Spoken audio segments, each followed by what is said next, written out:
শুক্রবারে সবার প্রথম কাতারে আগেই মুয়াজ্জিনকে বলে দেয় জায়নামাজটা রেখে দিও, আমি যেন প্রথম জায়গায় প্রথম কাতারের জন্য জায়গা পেয়ে যাই। সবার পরে আসে, সবার আগে সে জায়গা দখল করে ফেলে। কিন্তু মসজিদের নিয়ম তো এটা নয়। মসজিদের নিয়ম হলো সবার আগে যে আসবে জুমার দিন, আমার রাসূল বলেছেন তাকে আল্লাহ রাব্বুল আলামিন একটা উট কুরবানির সওয়াব তার আমলনামায় দিয়ে দেয়।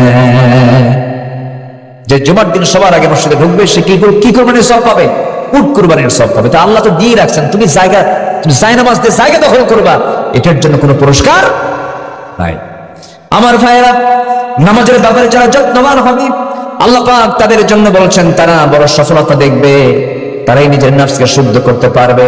আমার বন্ধুগণ, 2 নম্বরে চলে গেল, সময় যেহেতু কম, সামনের দিকে একটু আগাই।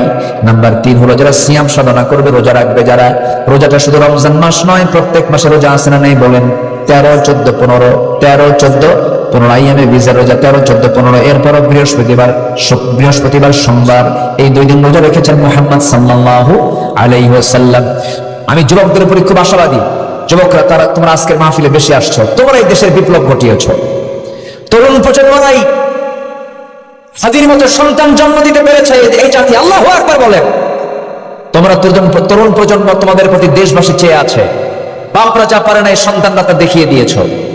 গণভবন দখল করে দুপুরের মুরগির রান্না গণভবন তোমরা নাস্তা করেছো, লাঞ্চ করেছো। তোমরাই পারবে, শুধু চরিত্র ঠিক রাখো, আগামীর নেতৃত্ব তোমাদের হাতে চলে আসবে ইনশাআল্লাহ। কোন চোর, কোন খেয়ানতকারী, কোন ডাকাত, চাঁদাবাজ আমার দেশের নেতৃত্ব হাতে নিতে পারবে না ইনশাআল্লাহ। বলেন জোরে, বলি ইনশাআল্লাহ। আরো জোরে বলি ইনশাআল্লাহ। সম্মানিত ভাইয়েরা, সম্মানিত যুবক ভাইদের আমি বলছি, যুবকরা পাহারা দাও সবকিছু। তোমরা পাহারায় থাকো, চরিত্র ঠিক রেখে শুধু সামনে দাও। বিগত 16 বছরের স্বৈরাচার সরকার 28 লক্ষ কোটি টাকা দেশ থেকে পাচার করেছে। আমরা আর দেশকে দেউলিয়া হতে দেব না।